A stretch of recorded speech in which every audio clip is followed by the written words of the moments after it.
Somewhere in the Pacific, on the afternoon of February 17, 1944, an American battleship fired her 16-inch guns at a Japanese warship for the first and only time in the Second World War.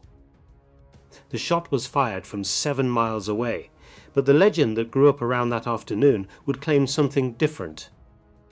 It would claim that the guns of USS Iowa could reach out and kill a ship from 23 miles. 3 Japanese admirals would die in the next 6 weeks because they had never quite believed it. This is what really happened that afternoon, and what the legend got wrong. 4:30 in the morning, February 17, 1944. The lagoon at Truk lies still under a sky the color of wet slate, the air heavy with diesel and salt, and the kind of silence that only exists in the last hour before something terrible begins.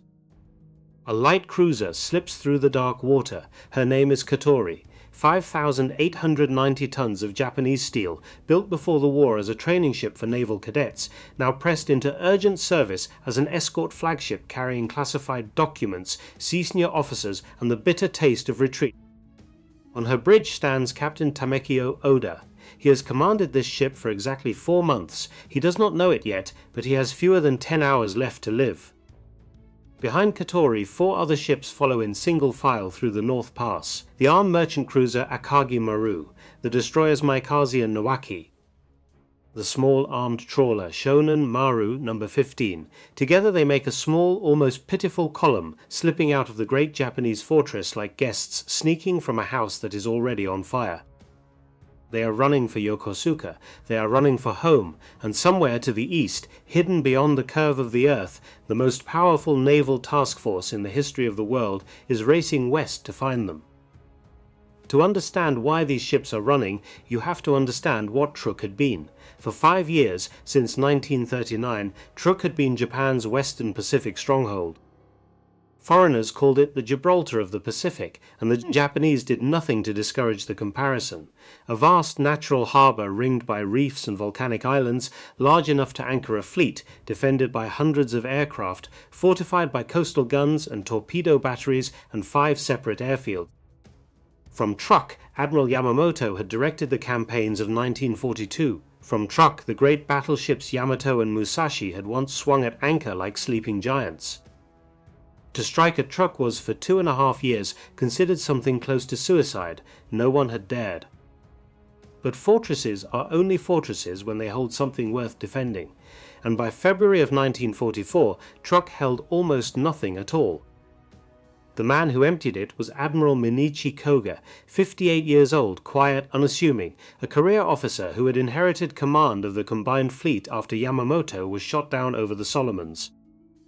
Koga did not have Yamamoto's brilliance, and he knew it. What he had was patience and a careful sense of where the war was actually going. In early February, his reconnaissance staff began sighting American liberators flying long, deliberate orbits over Truk. To Koga, this meant only one thing. The Americans were not avoiding Truk, they were measuring it, so Koga did what Yamamoto would never have done. He pulled the combined fleet out. The battleships, the carriers, the heavy cruisers, his own flagship Musashi. By the second week of February, the bulk of Japan's surface striking power had vanished west toward Palau.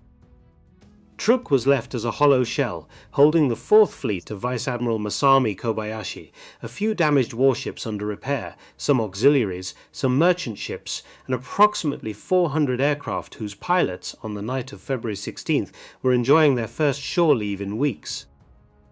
Koga had saved his fleet. He could not save the men he had left behind. 700 miles to the east, in the still lagoon of Majuro Atoll, another fleet was sharpening its knife. On February 4, 1944, at the newly captured anchorage at Majuro, Vice Admiral Raymond Ames Spruance had done something quietly remarkable. He had moved his flag. For months, Spruance had refused to fly his 3-star flag on a battleship. He had a reason. Battleships, in his view, were too slow, too valuable, and too important to be tied down by an admiral's staff and an admiral's signal mast. He had used the heavy cruiser Indianapolis instead, smaller, faster, expendable in the way a flagship sometimes must be, but on the 4th of February he changed his mind. He walked off Indianapolis, was rowed across the flat green water of Majuro Lagoon, and climbed the accommodation ladder of USS New Jersey. 45,000 tons of standard displacement, 58,000 fully loaded. 5 months in commission. 887 feet of welded steel, capable of 33 knots, fast enough to keep pace with the fastest carriers in the fleet.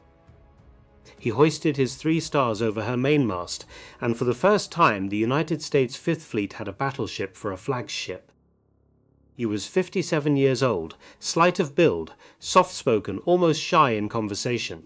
The men who served under him called him the electric brain because he could see things faster than other men, weigh options with the same dispassion he might use to balance a checkbook. He had broken the back of the Japanese carrier fleet at Midway. He had taken the Gilberts. He had taken the Marshalls. Now, with the 4-star flag already signed but not yet hoisted, he was about to do something nobody, on either side of the Pacific, would quite believe. He was going to attack Truk. The man who would actually fight the carriers for him was Rear Admiral Mark Mitcher. 57 years old, weathered, sunburned, with a face that looked like dried leather and a voice that rarely rose above a murmur. Mitcher commanded Task Force 58, 5 fleet carriers, 4 light carriers, more than 500 aircraft, the greatest concentration of naval air power the world had ever seen. Behind them came the battleships, 6 of them, including the brand new Iowa, commanded by Captain John L. McCrae, 52 years old, who had once been Franklin Roosevelt's naval aide and now commanded the most powerful warship in the United States Navy. And New Jersey, captained by Carl F. Holden, with Vice Admiral Spruance himself riding her into battle as Fifth Fleet flagship. Now we have to talk about her guns. Each of the Iowa-class battleships carried 9 16-inch 50-caliber Mark 7 naval rifles. The numbers are easier to feel than to understand. Each barrel was 66 feet long, longer than most American houses.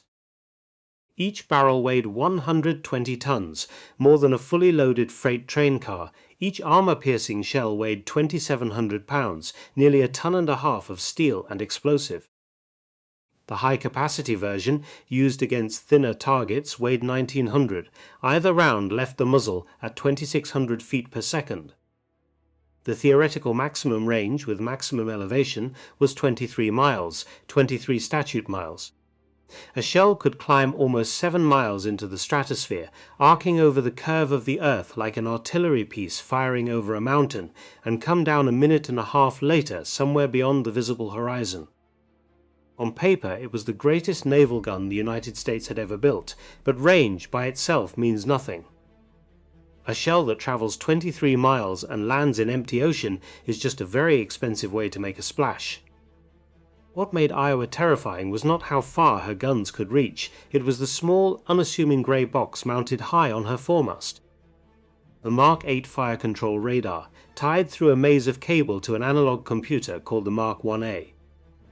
A machine the size of a small room, packed with thousands of precision-cut brass gears, cams and shafts. It calculated the trajectory of a shell in 3 dimensions.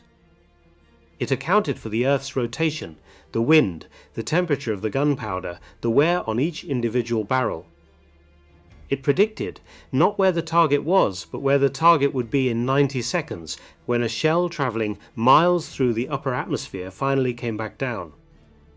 The Japanese had radar. They had good optical rangefinders, some of the best in the world. What they did not have was the integration. They could not yet do what Iowa could do, which was to fire accurately at a target the gunners could not see. This was the thing Japanese naval doctrine had never fully reckoned with. For 40 years, since Tsushima, Japanese officers had trained for a decisive battle at close range, 10 miles, perhaps 12, where optical sights still worked and where crew training and fighting spirit could tip the balance of the day. The idea of being killed by an enemy you could not see, from a distance you could not measure, by a machine doing mathematics faster than any human gunner, was not part of the imagination of the Imperial Japanese Navy. It was about to become part of their experience. On February 16th, the day before Katori would slip into the dark, 3 of Task Force 58's 4 carrier task groups left Majuro and topped off their tanks from 5 waiting oilers.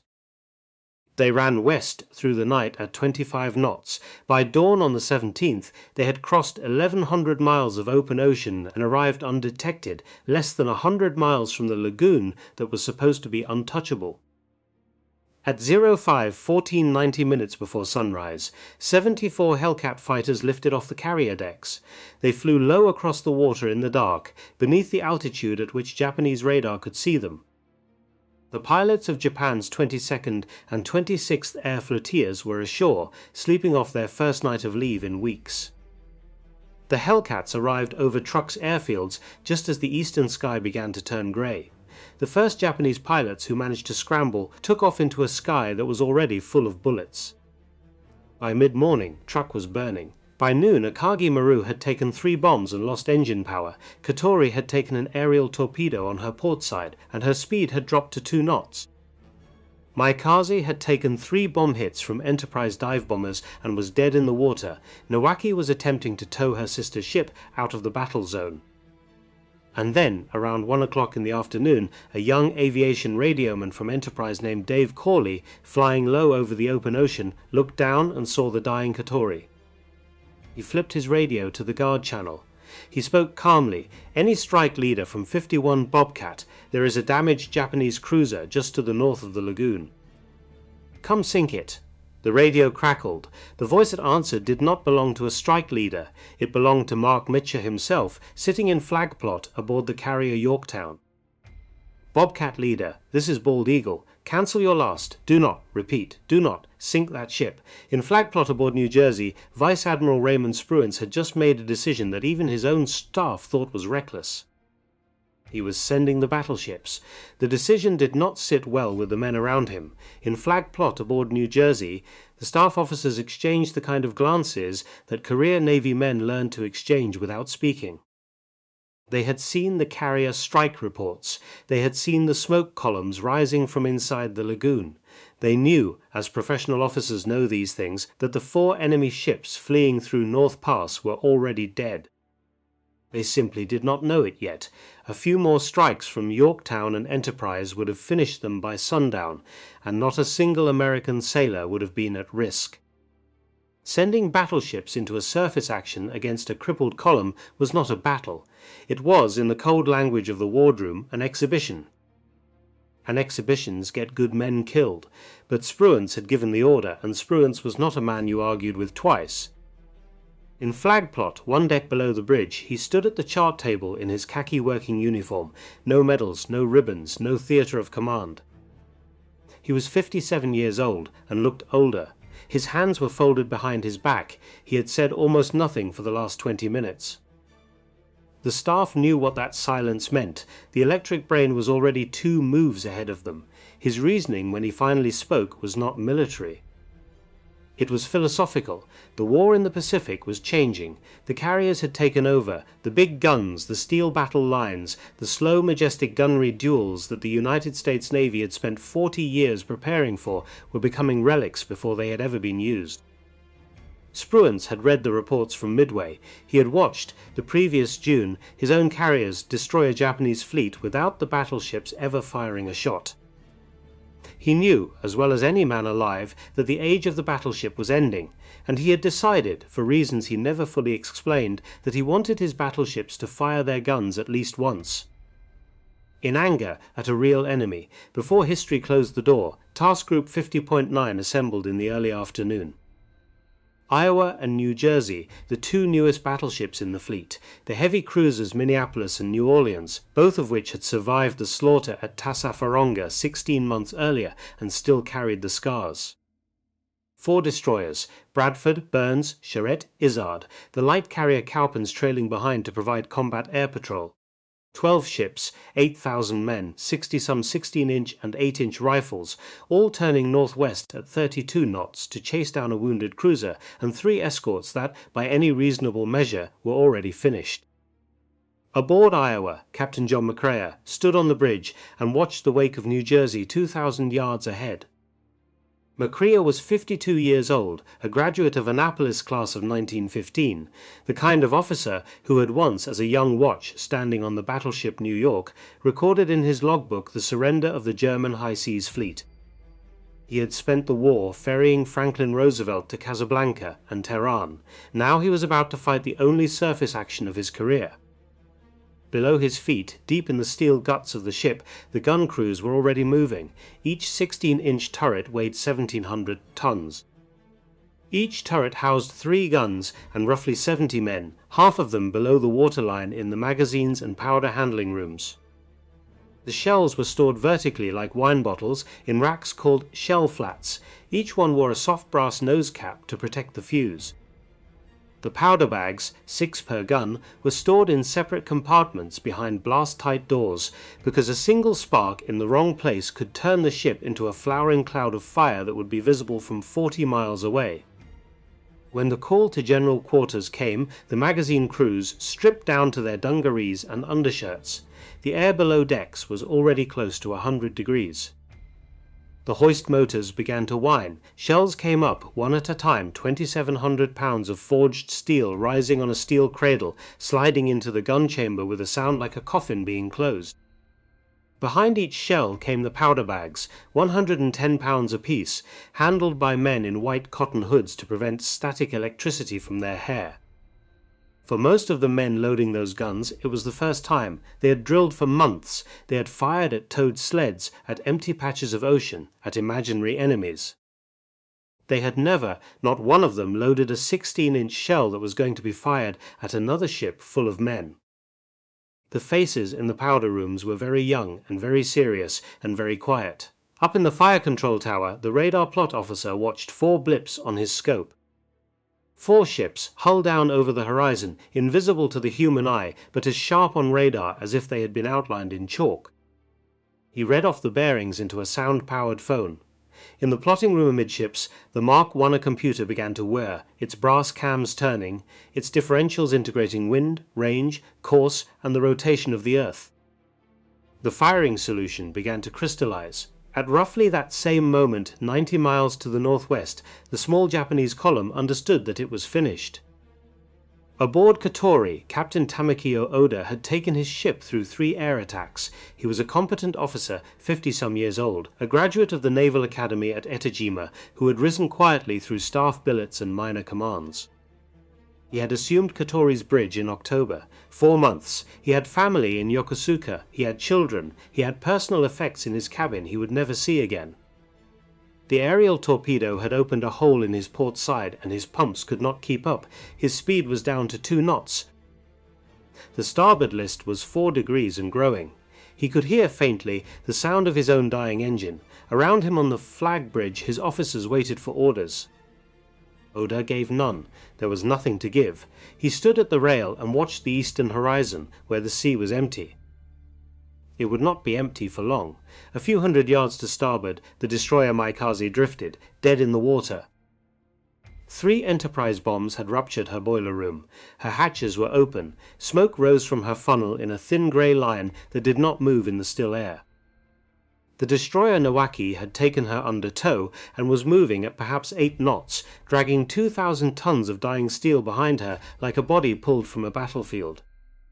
On Maikaze's bridge stood 2 officers who would die together, Lieutenant Commander Tsutomu Hagio, her captain, and Captain Kenma Usuhisa, commander of Destroyer Division 4, whose flag flew from Maikaze's mast. Both men had spent years in this war.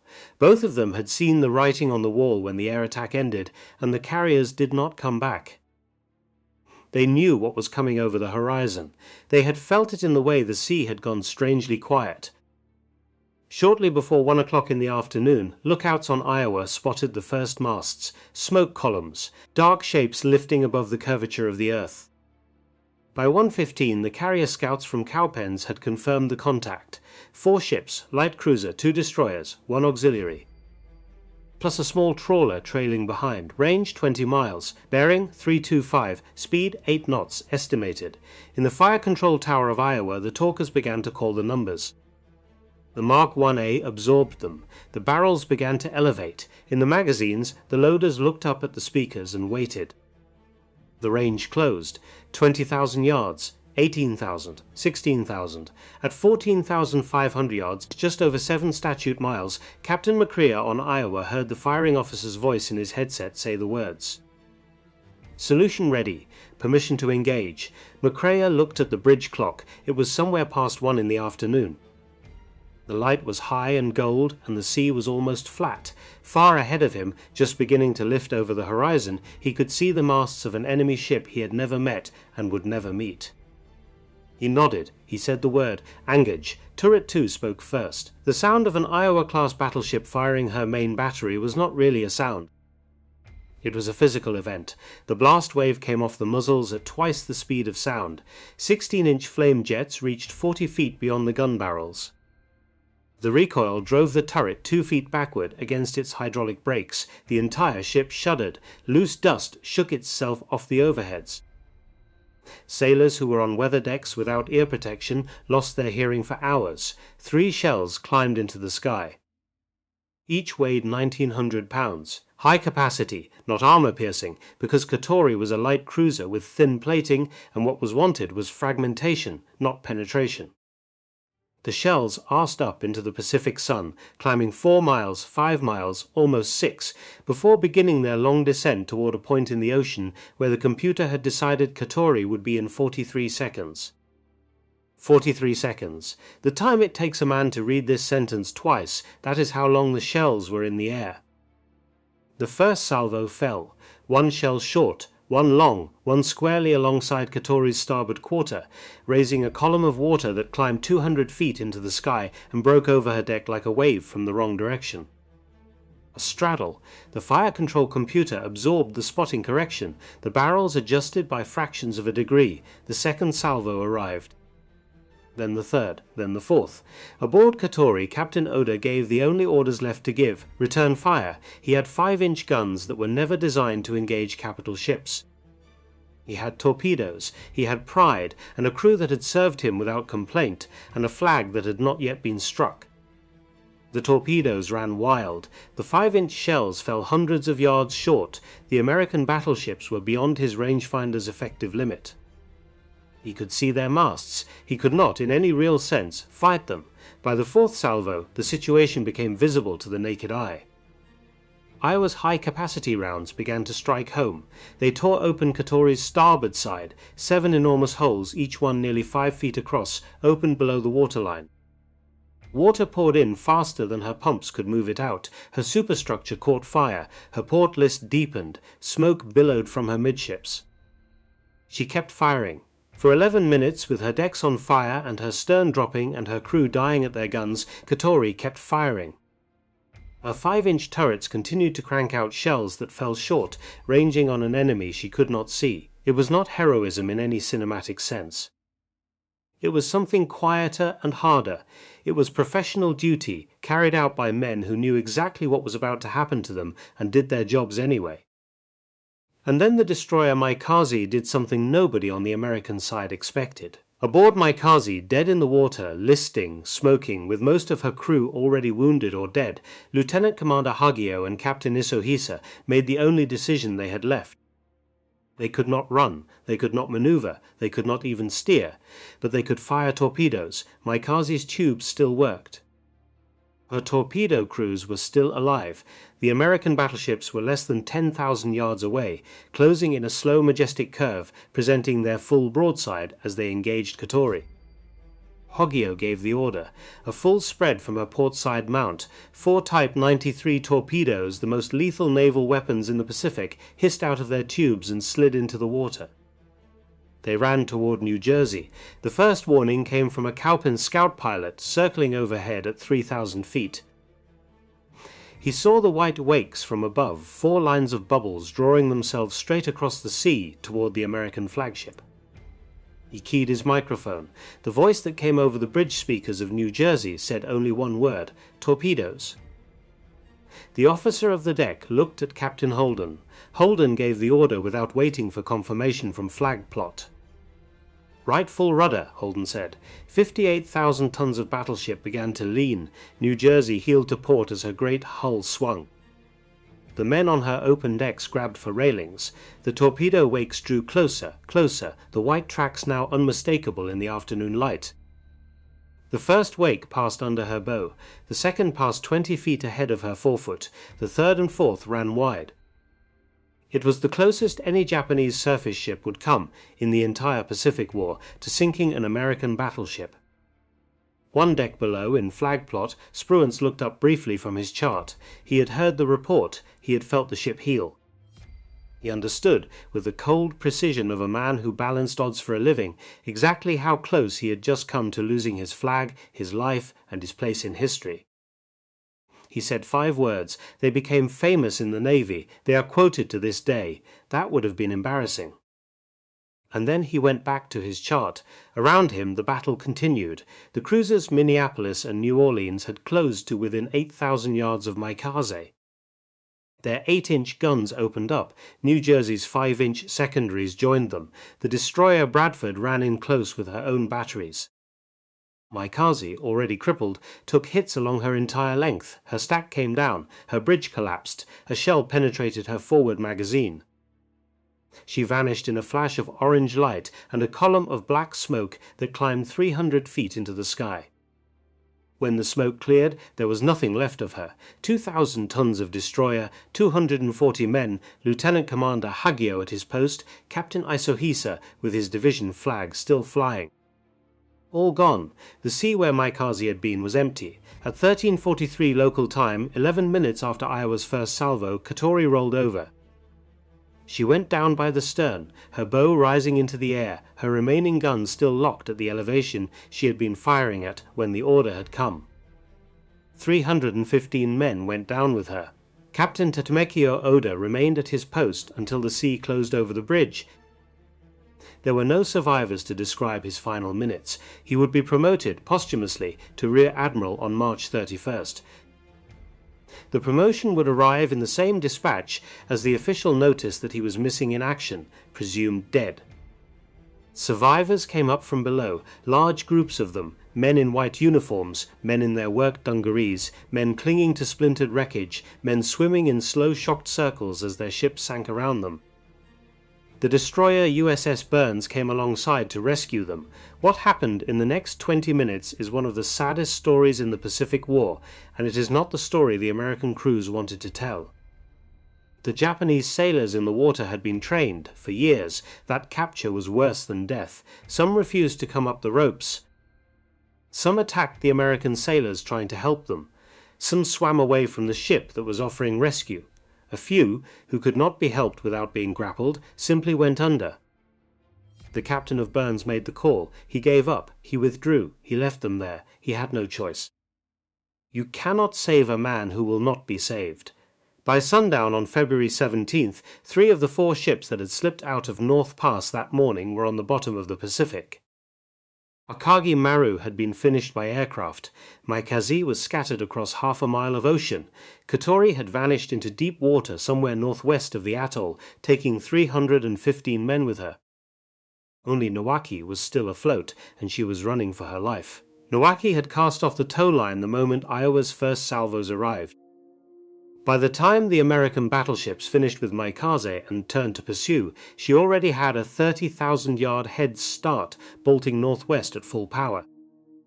The pursuit of Nowaki would set a record that has never been broken. Iowa and New Jersey came around at 32.5 knots, the highest sustained speed either battleship had ever attempted. Nowaki, a fast destroyer, was making 35. The range opened. 32,000 yards, 34, 35. At 35,700 yards, New Jersey fired. 20.3 statute miles, the longest range gunnery engagement between surface vessels in recorded naval history, a record that still stands. A record, almost certainly, that will stand forever, because no navy on Earth builds battleships anymore. The salvos straddled Nowaki. Splashes rose to port and starboard. Splinters peppered her superstructure. 2 of her crew were lightly wounded. She kept running. She zigzagged into the glare of the sun, where Iowa's optical spotters could not track her. She slipped beyond the radar's effective resolution.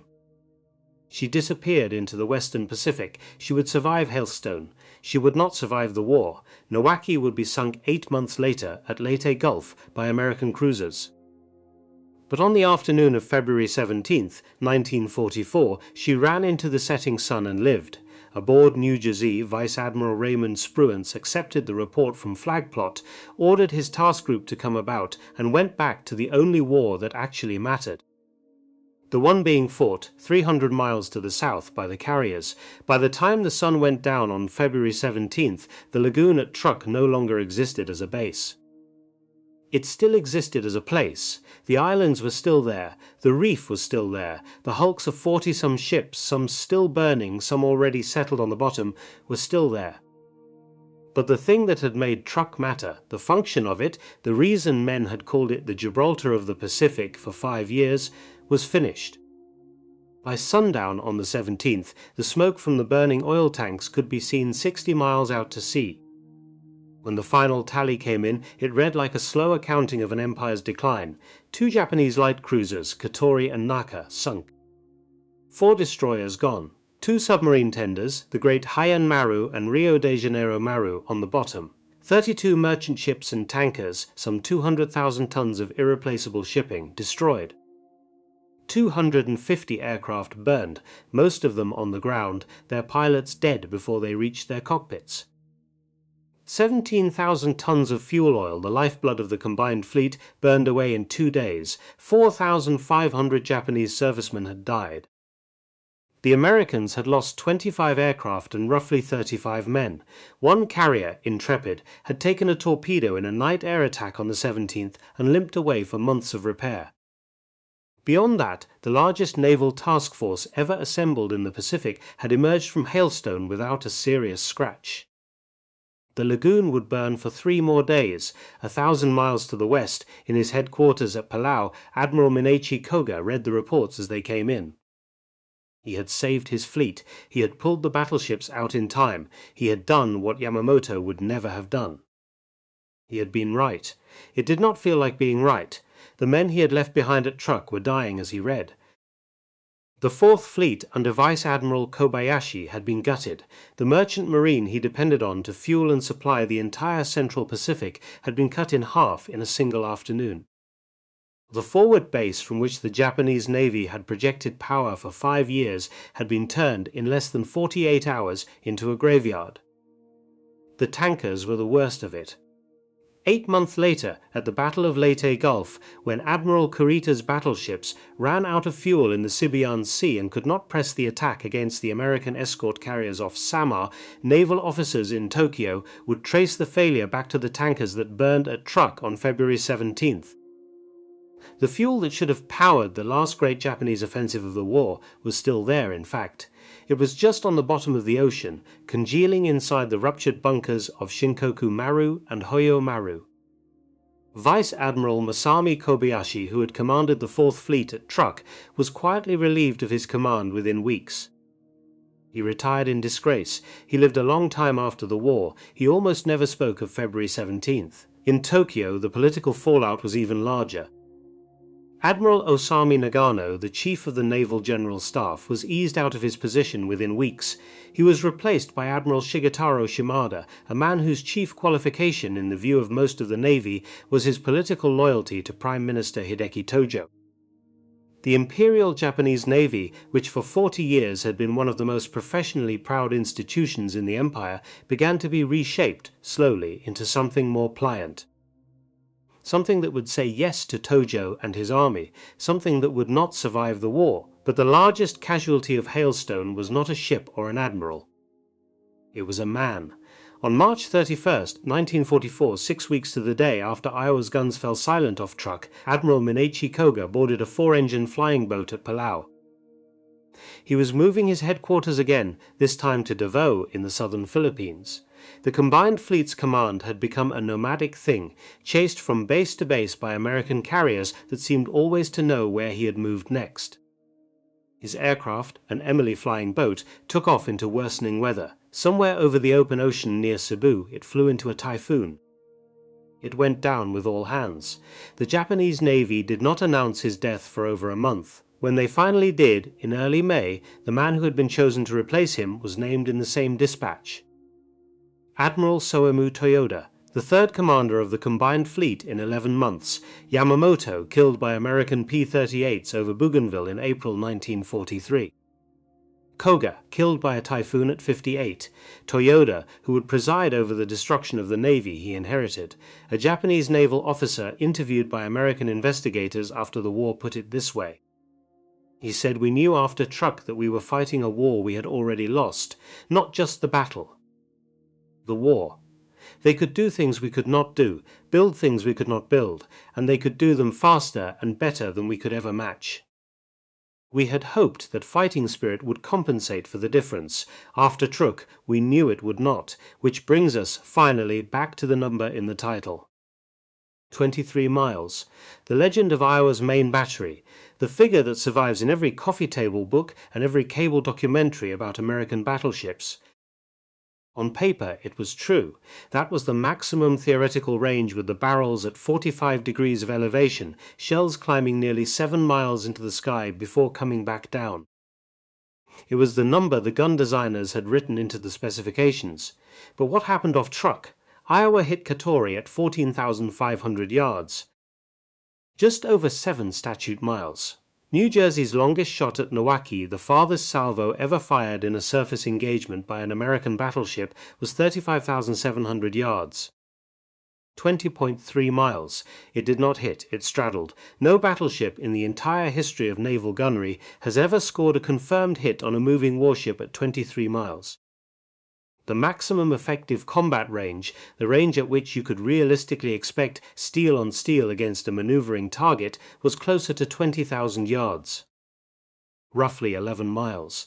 Beyond that, the ballistic uncertainty and the time of flight simply outran the precision of even the best fire control on Earth. The number was a promise. The actual war was fought at half that distance. But here is the deeper, stranger truth, the one the Japanese admirals never quite understood. It did not matter.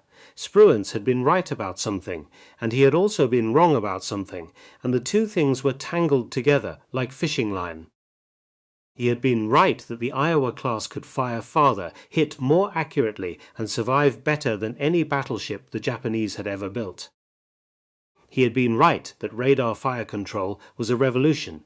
He had been right, in the cold calculus of February 17th, to want his battleships in the fight at least once, before history closed the door on them forever. But he had been wrong about why he wanted it. He had wanted to prove that surface ships still mattered. He had wanted to demonstrate to his own service and to the Japanese that the great steel battle lines still had a place in modern war. The day after Hailstone, that argument was already over, because while Iowa was firing her one and only main battery chute of the Second World War, 400 American carrier aircraft were flying back and forth over Truk Lagoon, sinking 40 ships with bombs and torpedoes. The carriers had done in 2 days what 20 battleships could not have done in 2 weeks. By the spring of 1944, every officer who could read a casualty report already knew the truth. The battleship was finished. The carrier had inherited the sea. Iowa would never fire her guns at another enemy warship for the rest of the war. Neither would New Jersey, neither would Missouri or Wisconsin.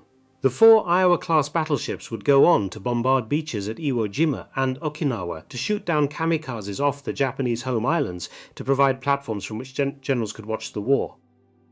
But the one thing they had been designed for, the great gunnery duel against another battleship, the moment they had spent $2 billion and 8 years of design work preparing for, never came. The greatest naval guns in American history fired their shots in anger one afternoon against a training cruiser and a crippled destroyer, and then fell silent forever. Yamato never fought Iowa. Musashi never fought New Jersey. The decisive battle that the Imperial Japanese Navy had spent 40 years preparing for, the great clash of dreadnoughts in the Western Pacific, simply never happened. Yamato was sunk by aircraft in April 1945 on a one-way suicide run to Okinawa, her 18-inch guns never having fired a shot in anger at an enemy battleship. Musashi was sunk by aircraft in October 1944 in the Sibuyan Sea in the same condition. They were the greatest battleships ever built, and they were killed by airplanes, by 20-year-old pilots flying mass-produced dive bombers off floating airstrips. That was the real lesson of Truk, not that Iowa could hit from 23 miles. She couldn't, really, not in any way that mattered. The real lesson was that hitting from 23 miles no longer decided anything. The aircraft carrier had already taken that decision out of the battleship's hands. The Japanese admirals had been so worried about the wrong threat. They had spent the interwar years agonizing over the range and weight of shell of the American battle line, and meanwhile the United States Navy had built a fleet of carriers that made the entire argument irrelevant. Iowa lives today at berth 87 in San Pedro Harbor in Los Angeles. New Jersey lies across the river from Philadelphia at Camden. Missouri is moored at Pearl Harbor, only a few hundred yards from where the war began, alongside the sunken hulk of Arizona. Wisconsin is at Norfolk, the four most powerful battleships the United States ever built, anchored permanently in American ports, open to tourists, slowly oxidizing into the steel skeletons of a vanished idea. If you go aboard Iowa today, you can climb the ladder to her flag bridge and stand where Captain John McCreer stood on the afternoon of February 17, 1944. You can look down the long sweep of her deck, past the brass plaques and the velvet ropes, past Turret 1 with its three 16-inch guns still pointed forward and out toward the harbor. Children climb on the breech of the No. 2 turret. Veterans sit on benches and stare at the water. School groups file past the chart table where the firing solution against Katori was first plotted by men who never doubted in that moment that they were doing something that mattered. They were right, and they were wrong, the way most men are, most of the time. In 1969, Jacques Cousteau and his team aboard Calypso sailed into Truk Lagoon and began mapping what lay beneath. They found the wrecks, almost all of them. Aikoku Maru broken in half, her bow pointing toward the surface, Heian Maru on her port side, her plates still sound. Fujikawa Maru with her aircraft still chained to her deck, the canvas long rotted away, the engines still in their crates. Oyo Maru, her tanks ruptured, oil still leaking from her hull in slow black drops that rise to the surface 100 feet above. The ghost fleet of Truk Lagoon, 40-some wrecks, the largest naval graveyard in the Pacific. Divers from around the world come to Truk now. The Federated States of Micronesia controls it, and the local economy depends partly on tourism, partly on the dead. The water inside the lagoon is warm and clear and almost unnaturally still. The wrecks have grown coral on every flat surface. Schools of yellow fish move through the empty bridges. Sharks turn lazy circles where Aikoku Maru blew up on the morning of the 17th. You can dive on Akagi Maru, you can swim through her shattered superstructure, past the holes the bombs made, past the engine room where her stokers died with their shovels still in their hands. You can look down through the dark interior of her hull and try to imagine what it was like that last morning, to be 20 years old and Japanese, and to feel the ship lurch, and to know that you would never see Japan again. Katori herself has never been definitively located. She lies somewhere northwest of the atoll, in deeper water, with 315 men still aboard. Captain Tamakio Oda, posthumously promoted to Rear Admiral, still at his post. The men who fought at Truk are almost all gone now. The youngest deckhands aboard Iowa in February 1944 are in their late 90s. Most are dead. The ones still living do not, in general, talk much about it. They were 19 and 20 and 21 years old. They had been at sea for 16 months. They thought they were watching the future of naval warfare, when in fact they were watching the last performance of its past. So when you hear, in some documentary on a Sunday afternoon, that Iowa's 16-inch guns could hit a target from 23 miles, remember what that number actually means. It is the specification, it is the brochure, it is the promise the engineers made to the Navy when they delivered the ship. The real shot, the one that mattered, was fired at half that range, at a dying cruiser whose captain stood on his bridge until the sea closed over him, on an afternoon in 1944 when two empires understood, both at the same instant, that the world they had prepared to fight in was already gone. Thank you for watching. Take care of yourselves, and take care of each other.